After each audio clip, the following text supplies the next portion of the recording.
Coming up on 2020 on ID. A glittering city and the dark side of greed. It's a story that has everything in it. Drugs and millions of dollars, kidnappings and crime. A self-made millionaire who had it all. Houses, cars, a beautiful wife. Now they wanted it too and would do anything to get it. They said we kidnap him. We'll shake him down, and then we'll let him go, and that's it. That was the plan. The problem is it turned into a lot more than that.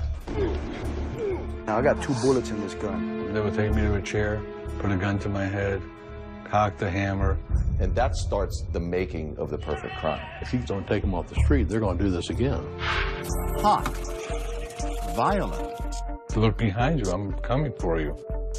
And inspired by envy and betrayal. I'm gonna get you. Revenge for real. Miami. Welcome to 2020 on ID. I'm John Quinones. Sometimes the truth really is stranger than fiction. You're about to see a true life tale of betrayal and revenge, full of so many twists and turns and life and death drama that it's hard to believe it actually happened. As first told in 2013, this is the real story, with interviews from the real people involved and dramatic recreations based on what actually happened. It's set in Miami, the kind of town where luxury can blur the line between fantasy and reality, and envy can turn to murder. They say living well is the best revenge, and self-made millionaire Marc Schiller was living well. I started creating businesses since I was 9, finding different ways to make money. I would stand outside of the supermarket, Wallbounds in Brooklyn, and offer to carry people's groceries home for a dime a quarter. He grew up poor, first in Argentina and then New York. Come on, you ready? But now he had a beautiful wife and 2 beautiful children. And everything he touched seemed to turn to gold. Come to daddy. Come over here. I was making a considerable amount of money, but I lived a normal life. Of course, normal is a relative term. In his safe, $14,000 in cash, $100K in his checking account. He owned a number of businesses, a successful accounting firm. My accounting practice, it was a cash cow. A nutritional supplement company. Plus, he had investments. A 34-story condominium tower. A restaurant. Oh yes, in the Cayman Islands, $500,000 in offshore accounts. And he had a friend, George Delgado. Hi, Mark. His assistant introduced them. She comes to me and she says, my husband, Jorge Delgado, he just lost his job. We're living with my parents. Could you give him a job? And I've always been, softy, so I said, okay, bring him in.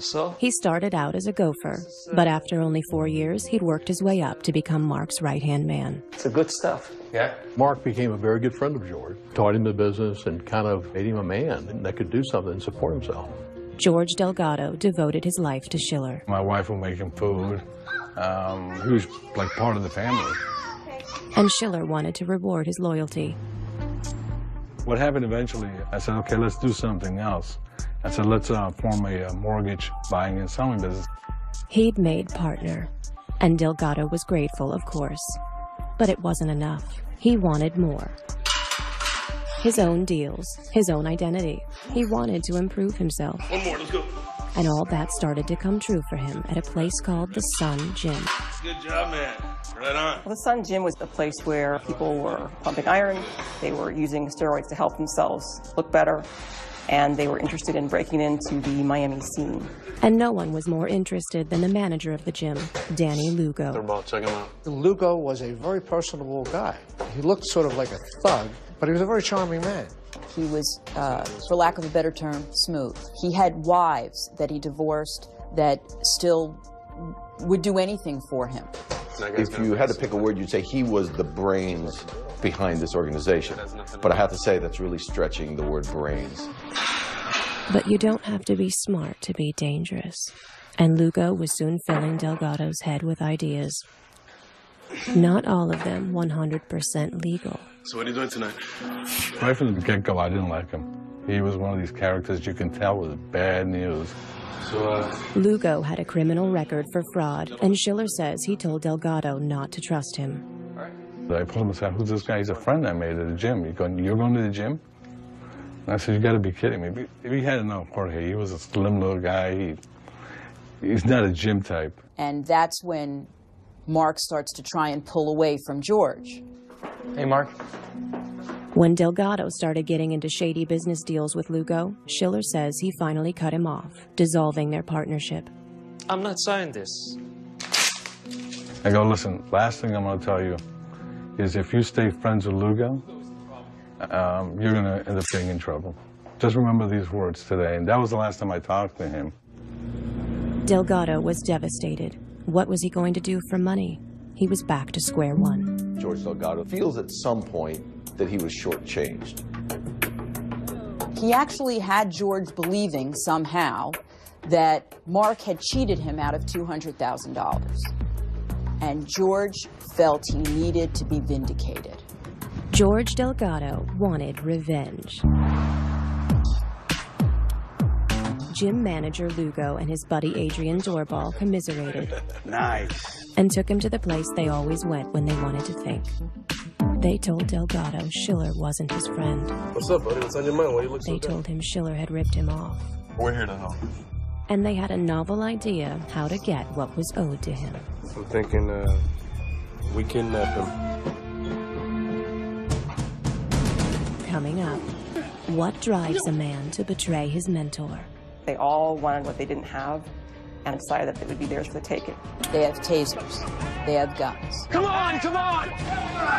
What Schiller didn't know was what these guys were going to do next.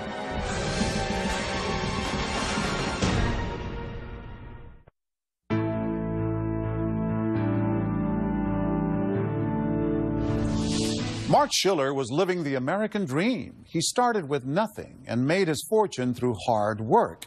His protege, George Delgado, wanted that dream too, and he was a young man hungry to rise in the world.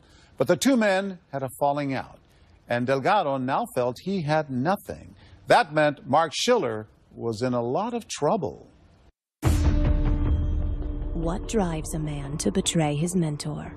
Well, he was an ex-mentor now. An ex-mentor who had everything Delgado wanted. He knew you could always count on me. Whatever problem he had, whatever he had, he needed. Well, Delgado needed a lot. I would never said no to him. I was always there for him as a friend. And that was really all this was about. George Delgado's with his two buddies, and he's complaining. I deserve more. George needed his friend's money. After all, Schiller had cut him off. Wasn't Delgado entitled to a little revenge? So Lugo gets a brilliant idea that we'll shake him down, and then we'll let him go, and that's it. Think about it. That was the plan. The problem is it turned into a lot more than that. I don't know what Lugo painted in his head that made him change, but from the time he met Lugo, he became a different person. They say envy burns brightest in the dark. They all wanted what they didn't have, and I think that they saw some money in front of them and decided that it would be theirs for the taking. Come on, man, let's go. Of course, not every plan emerges fully grown.